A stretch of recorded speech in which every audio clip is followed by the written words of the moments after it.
দেখতে দেখতে দিন প্রায় চলেই এলো। আর মাত্র কয়েকটা দিন পরেই বাড়িতে অনুষ্ঠান। অন্নপ্রাশনের সময় খুব একটা ঘটা করে অনুষ্ঠানটা করা হয়নি। ইচ্ছে ছিল বেশ ঘটা করে ছেলের অন্নপ্রাশনটা করবে, কিন্তু সে আর হয়নি। কি করেই বা হবে? শাশুড়ি মা তখন হসপিটালে, অত বড় একটা মেজর অপারেশন। সত্যি কথা বলতে মন মেজাজও কারো ভালো ছিল না তখন। ওই নমো নমো করেই সারতে হয়েছিল অন্নপ্রাশনের অনুষ্ঠান।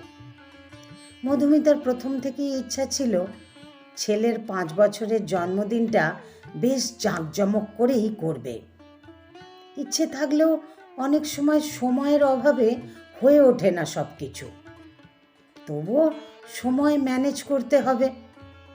এদিকে কাজও অনেক, তার ওপর অফিস। প্রাণান্তকর অবস্থা একেবারে। আজ মধুমিতার অফিস ছুটি। ছুটির দিন মানে তো এমনিতেই গাদাগুচ্ছের কাজ থাকে, বসার টাইমটুকুও পায় না। রান্নাবান্না, ছেলেকে পড়ানো, ঘরের সমস্ত কাজ।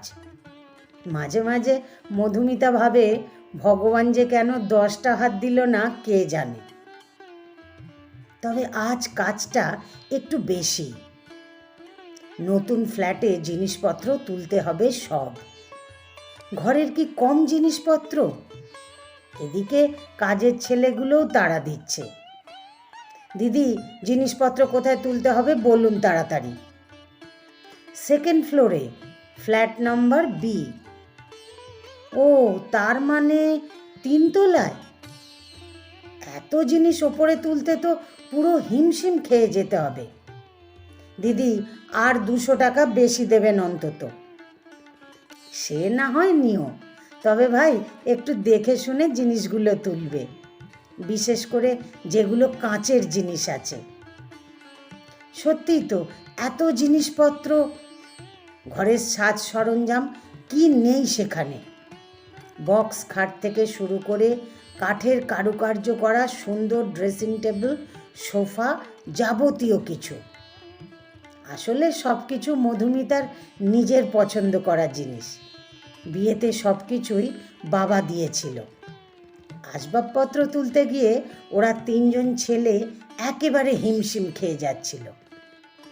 একজন তো বলেই বুঝলো, দিদি আপনার 3 BHK ফ্ল্যাট হলে ভালো হতো। কথাটা শুনে মধুমিতা হেসে উত্তর দেয়, ঠিকই বলেছ। আসলে মধুমিতার অত বড় ফ্ল্যাটের প্রয়োজনও নেই। ফ্ল্যাটটা আসলে মধুমিতার বাবা তার একমাত্র নাতিকে দিচ্ছে। জন্মদিনে নাতিকে উপহারও বলা যেতে পারে। আর তো মাত্র 7টা দিন। এই প্রথম বাড়িতে একটা অনুষ্ঠান বলে কথা। নিমন্ত্রণ করতে এখনো বেশ কিছু বাকি। দূরের যারা আত্মীয় স্বজন আছে সেগুলো ফোনেই সেরে নিয়েছে। বাড়িতে গিয়ে নিমন্ত্রণ করে আসার মতো সত্যিই তার টাইম নেই। প্রাইভেট অফিসে চাকরি করে যারা, তারাই একমাত্র জানে কাজের কেমন প্রেশার। বাড়ি ফিরতে ফিরতে রাত 8টা বেজেই যায়। ছুটি পাওয়া তো দুরস্ত, কিন্তু ওই বাড়িতে তো একবার যেতেই হবে। শাশুড়ি মাকে বাড়িতে গিয়ে নিমন্ত্রণ করে আসাটাই উচিত বলে মনে করে মধুমিতা। আন্তরিকতার ঘাটতি কোথাও থাকুক, মধুমিতা সেটা কখনোই দেখায়নি। নতুন ফ্ল্যাট সুন্দর করে সাজানো। মধুমিতার ছেলে ঋষিরাজের আজ জন্মদিন। জন্মদিন উপলক্ষে বেলুন দিয়ে সাজিয়েওছে। বাড়ি ভর্তি আত্মীয় স্বজন। আর কিছুক্ষণ পর কেক কাটা হবে। সবাই ঘিরে দাঁড়িয়েছে। মধুমিতাকে তখন যেন কেমন একটু উদ্বিগ্নই দেখাচ্ছিল।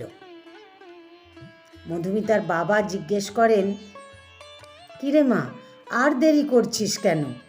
সবাই তো এসে গেছে, দাদুভাই এবার কেকটা কাটুক। না বাবা, একটু ওয়েট করি। আবার ওয়েট কেন? আর কেউ আসবে? মধুমিতার চোখে মুখে অস্থিরতা। বারবার মোবাইলটা নিয়ে কল করতে থাকে। অপর প্রান্ত থেকে ফোন আর রিসিভ করে না। মধুমিতা একটু উদ্বিগ্ন সুরেই যেন বলে, আসলে একটু ওয়েট করতে চাইছিলাম, আসার কথা ছিল, এখনো কেন এলেন না সেটাই ভাবছি। কথাটা বলতে না বলতেই কানে ভেসে আসে বৌমা ডাক। বৌমা ডাক শুনে পেছনে তাকিয়ে মধুমিতা বলে, এই তো এসে পড়েছেন, আসলে আপনার জন্যই অপেক্ষা করছিলাম, আপনাকে অনেকক্ষণ থেকেই কল করে যাচ্ছি। মাধুরী দেবী বলেন, মোবাইলটা আসলে ব্যাগে ভরা ছিল, গাড়িতে থাকলে রিং বাজলেও শোনা যায় না। মধুমিতাও মাধুরী দেবীকে পেয়ে ভীষণ খুশি। অস্থিরতার চাপ আর বিন্দুমাত্র নেই তখন। আত্মীয় স্বজন সবাই কানাকানি করছে, সবার মধ্যেই এক অদ্ভুত কৌতূহল।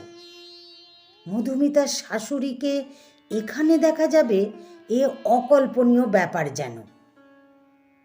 যাই হোক, আর দেরি করে কাজ নেই, এবার কেকটা কেটে ফেলো দাদু ভাই, মধুমিতার বাবা বলে ওঠেন। ঠাম্মাকে পাশে নিয়ে ঋষিরাজ কেক কাটে। মধুমিতা ছেলেকে বলে, ঠাম্মাকে একটু কেক খাইয়ে দাও। মাধুরী দেবীও নাতিকে জড়িয়ে ধরে কেঁদে ফেলেন। সবটাই কপাল, কত আশা ছিল ছেলে বৌমা নাতিকে নিয়ে আনন্দে কাটাবে, সে সুখ আর সইল না মাধুরী দেবীর। নাতিকে আশীর্বাদ করে মাধুরী দেবী বেরিয়ে যান অল্প কিছুক্ষণ পরে। মধুমিতাও কি ভেবেছিল জীবন একদিন এমন খাতে বইবে? নিজের পছন্দ করা ছেলেকেই তো বিয়ে করেছিল মধুমিতা। বিয়েটা অবশ্য প্রেম করে, বাড়িতে অমত ছিল না কারো, কারণ মধুমিতার বাড়িতে প্রেম ভালোবাসা নিয়ে কারো কোনো আপত্তি ছিল না। তার ইচ্ছা অনিচ্ছার ওপর বাবা মা কখনোই হস্তক্ষেপ করেনি। মধুমিতার মতো বিচক্ষণ মেয়ে কখনো ভুল সিদ্ধান্ত নেবে না, এটাই সবার ধারণা। তাই বিয়ের কথাটা বাড়িতে জানাতে তার অসুবিধাও হয়নি। মধুমিতা স্বভাবগত দিক থেকে বেশ মিষ্টি স্বভাবের, মুখে এক প্রস্থ হাসি সদাই লেগে থাকে। 7 বছর প্রেমের সম্পর্ক, তারপর বিয়ে। আসলে বিয়েটা হলো এক জীবনের মতো লম্বা একটা ইনিংস। আমৃত্যু থাকতে হবে নট আউট, সেটা প্রেমেরই হোক কিংবা দুটো পরিবারের পাকাপাকি দেখাই হোক। সমস্যা বলে কয়ে আসে না, আসে দৈব দুর্বিপাকের মতো। সমস্যাকে মোকাবিলার জন্য চাই মানসিক শক্তি। মধুমিতার মতো মেয়ে সেই মানসিক শক্তির জোরেই সম্পর্কটা টিকিয়ে রাখতে চেয়েছিল। কারণ দুজন প্রাপ্তবয়স্ক মানুষের ইচ্ছা অনিচ্ছার ওপর সব কিছু নির্ভর করে না। কখনো কখনো অনেক কিছুই ভাবতে হয় যে। সম্পর্কের মাঝে সেতুবন্ধন করার জন্য থাকে সন্তান, সেখানে ভাবনাটা অনেক বেশি জরুরি। আর সেটা ভেবেছে বলেই বিয়ের পর আরও 7টা বছর কাটিয়ে ফেলেছিল। কিন্তু আর কতদিন? বুঝে গিয়েছিল এভাবে বোধহয় থাকা সম্ভব নয় আর। নিজেদের বোঝাপড়ায় কোথায় যেন চিড় ধরেছে। দুজনেই যেন নীরবে একে অপরকে বলছে, এক ছাদের নিচে থাকার চেয়ে আলাদা থাকা ভালো। কেউ তো নিজের থেকে তার বিয়ে বা সংসার ভাঙতে চায় না, বিশেষ করে তারা যারা সন্তানের বাবা মা। বিয়ের আগের মানুষটাকে মধুমিতা যেভাবে দেখেছিল, বিয়ের 1 বছর পর সে মানুষটা অবিশ্বাস্যভাবে বদলে গেল। একসঙ্গে থাকতে থাকতে লক্ষ্য করলো স্বামীর আচরণে এক অদ্ভুত পরিবর্তন। লক্ষ্য করলো একটি বিবাহিত সম্পর্ক 3 বছরের মধ্যে নষ্ট হয়ে যেতে বসেছে। সারা দিনে স্বামী স্ত্রীর মধ্যে শুধু দরকারি কয়েকটা কথা ছাড়া আর কোনো কথা হয় না। বিছানায় পাশাপাশি শুয়েও মনেই হয় না তারা এক মন এক প্রাণ। পাশের মানুষটি কত অচেনা। তারপর একদিন মধুমিতা আবিষ্কার করে ফেলল, স্বামী মানুষটি পরকীয়া প্রেমে আসক্ত। সত্যিই তো, নতুন প্রেম, নতুন শরীরের গন্ধ মনটাকে অন্যরকম করে দেয়, তাই না? যে প্রেম, যে ভালোবাসাটা তার কাছে সুখের স্বর্গ ছিল, তা এক মুহূর্তেই ভেঙে পড়ে। শত চেষ্টাতেও মধুমিতা পারেনি স্বামীকে পরকীয়া থেকে মুক্ত করতে। শুধু মধুমিতা কেন, তার শাশুড়ি মাও কম চেষ্টা করেননি। কিন্তু জীবন যুদ্ধে মধুমিতা যখন হারতে বসেছে, তখন মাধুরী দেবী পাশে থেকেছে মধুমিতার। বিচ্ছেদের কথা যখন মধুমিতা জানায়, তখন মাধুরী দেবী বলেন, যে সম্পর্কটা সম্পর্কই নয়, সেটাকে সারা জীবন টেনে লাভ কি? তার থেকে বিচ্ছেদ হওয়া অনেক ভালো। তারপর আর কি, শেষমেশ মধুমিতা ডিভোর্স নিতে বাধ্য হয়। সে যাই হোক, আজকের এমন একটা দিনে আত্মীয় স্বজন সকলকে কাছে পেয়ে মধুমিতা ভীষণ খুশি। শাশুড়ির দেওয়া হীরের আংটিটা ছেলের হাতে পরিয়ে দেয়। মাধুরী দেবী বেরিয়ে যাওয়ার পর একটা চাপা গুঞ্জন শুরু হয়। এত ঝামেলা ঝঞ্ঝট ডিভোর্সের পরেও কি ব্যাপার? এক আত্মীয়ার এমন কথা শুনে মধুমিতা বলে, কি ব্যাপার মানে? আসলে শাশুড়িকে আসতে দেখলাম তো, তাই। আসলে দুজন মানুষ একসঙ্গে থাকবে না, মনের মিল মতের মিল হয়নি, তাই বিচ্ছেদ। বাড়ির আর কারোর সাথে তো আর বিচ্ছেদ হয়নি, তাই ওনারা আমার বাড়িতে আসবেন, এটাই স্বাভাবিক। মধুমিতা বুঝে গেছে অনেকেই অনেক কিছু বলবে, সেসব কথায় কান দিলে চলবে না। জীবনকে খুব কাছ থেকে দেখেছে মধুমিতা। বিপদের দিনে বা যে কোনো খারাপ অবস্থার মধ্যে পড়ো, কেউই পাশে থাকে না তখন। আর যারা থাকে তারাই আত্মীয়, তারাই বন্ধু। শ্বশুরবাড়িতে যে কদিন ছিল, শাশুড়ি মায়ের থেকে কখনোই খারাপ কিছু পায়নি, বরং পাশে থেকেছেন, সহযোগিতা করেছেন। তাই একজন মানুষের ভালো দিকটা কি করেই বা অস্বীকার করবে? সম্পর্ক হয় মন থেকে, ভাঙলে মন থেকেই ভাঙে।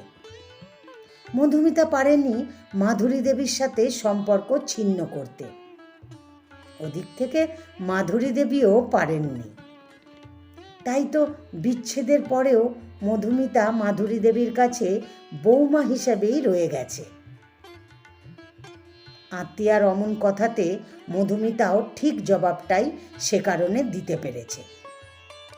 মধুমিতা বুঝে গেছে জীবনের একটি অধ্যায় শেষ মানেই অন্য একটি অধ্যায়ের শুরু। সেই শুরুটাই করতে চায় আবার প্রথম থেকেই, লড়তে চায় একাই। জীবনের অনেকটা পথ যে এখনো বাকি। জীবন মানে কেবল প্রেম, বিয়ে, সংসার না, জীবনের মানে আরো অনেক বিশাল কিছু। তাই বিয়ের সম্পর্ক ফুরিয়ে গেছে মানে এখানে জীবন শেষ না। জীবনকে নতুন করে সাজিয়ে তুলতে হবে ঋষিরাজের কথা ভেবেই। যার হাত ধরে মধুমিতা পাবে আগামী দিন বেঁচে থাকার রসদ।